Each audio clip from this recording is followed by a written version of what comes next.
quando torno a Padova, mi sento a casa mia. Allora, mister, qualcuno l'ha definita la migliore partita per quanto riguarda questa sua gestione?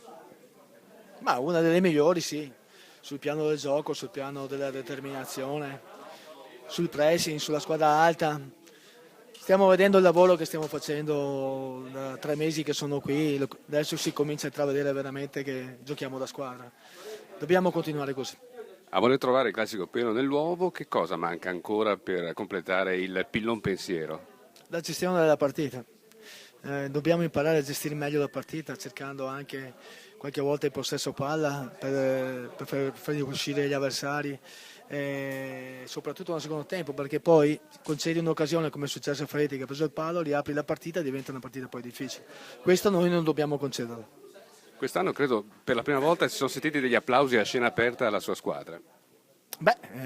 Meritata per i ragazzi perché hanno fatto una grande partita, per il lavoro svolto, insomma, merito loro che si applicano molto durante la settimana, ma questo è un monito per continuare a lavorare come stiamo facendo, non mollare niente, perché a livello mentale in questo momento non possiamo mollare niente perché abbiamo fatto tanta fatica ad arrivare qua, non mollare e guardare avanti.